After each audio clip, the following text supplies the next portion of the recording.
watching the scene in a hotel room, and the way Jamie and Peter did it was exactly the way it happened with me and Herve. Those lines when I said I said to him, "I'm glad I stayed," and Herve said, "I don't feel so alone now," and it just broke my heart. And so to be able to kind of bring the story out of my memory and into the audience is something that's hard to really describe. So I'm just very proud to be here, and I love these guys. I'm just talking about them for a minute before I completely lose my shit. I think that's happened, let's face it. It's like, I think for me a great performance is always, the question you must ask is how much can I tolerate revealing? And for both Peter and Jamie, it was really personal for various different reasons, some obvious, some not.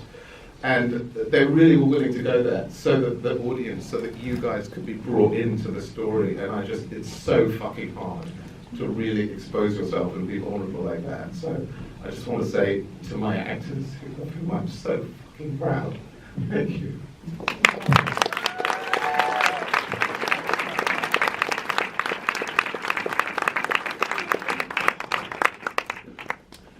You're rude, guys. No, it's remarkable. Congratulations again.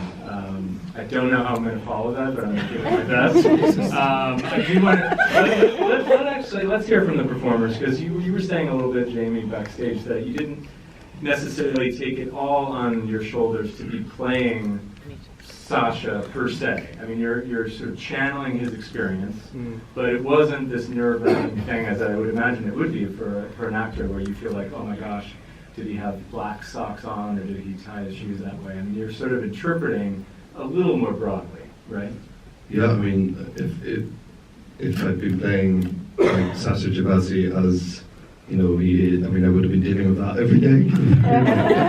We wouldn't have got through it if it was so I think separating it slightly and playing, a version of Sacha and trying to depict a version of events that took place between Sacha and Herve, I think was beneficial to everybody in terms of sort of sanity reasons, I think, really, and Sacha being able to focus on just being a director and making the best picture that we can make, and not totally focusing on me trying to capture the sort of idiosyncrasies that he portrays. So yeah, it was taken out of my hands, to be honest. It was never something I had to worry about, because the character was always called Danny Tate. He was never called Sacha, and it always felt like it was open for me to do my own thing with it.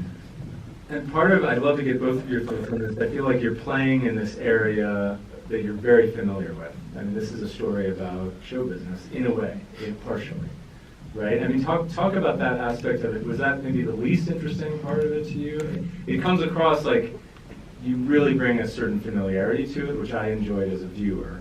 But I wondered, as you were working on it, if it was something conscious, or you just sort of, for you were moving toward a deeper place or a deeper story. I mean, is it in some ways about fame, about Hollywood, about the system, at least in part? Yeah, I mean, it's about the abstract notion of fame and what it really is. And it really is nothing but the sum of the parts of what you've done in your life, and it has nothing to do with you.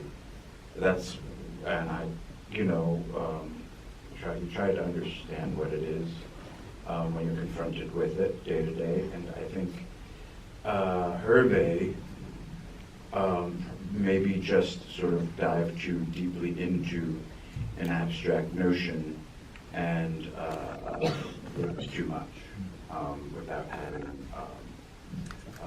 some other things to support it. Well, that's what can be dangerous. He talked